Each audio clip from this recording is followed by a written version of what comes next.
នេះជាសកម្មភាពរបស់គ្រូក្បាច់គុណ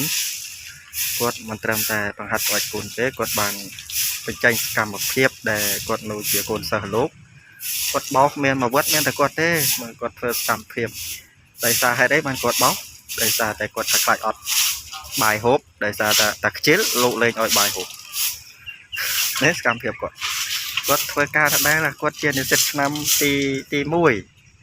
រៀននៅណាគឺសីហនុរាជយើងនេះក្នុងវត្តបរិយសគឺជាសកម្មភាពគាត់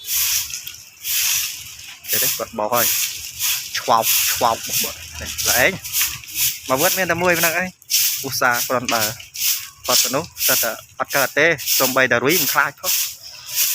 សំបីតែរុយអត់ខ្លាចទេ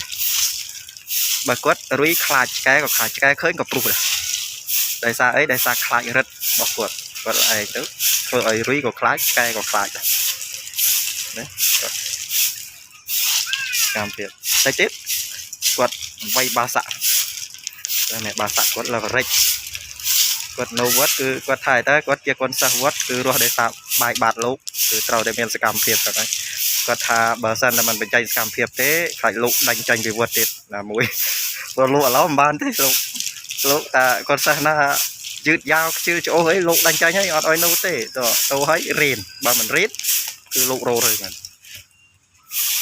គាត់ឯងគាត់មកគាត់ថាត្រូវតែឯងព្រោះលោកបង្ហាត់បង្រៀនឲ្យគាត់ចេះឧស្សាហ៍ព្យាយាមគឺពេលគាត់ចាក់ចែងពីវត្តទៅវិញគាត់នឹងបង្រើឪពុកម្ដាយរបស់គាត់ដោយមានគុណធម៌និងសុចរិតធម៌សិលទានទាំង5នេះគាត់ធ្វើសកម្មភាពគាត់បោកគាត់ឯងគាត់មានអនាគតល្អរបស់គាត់ហើយអនាគត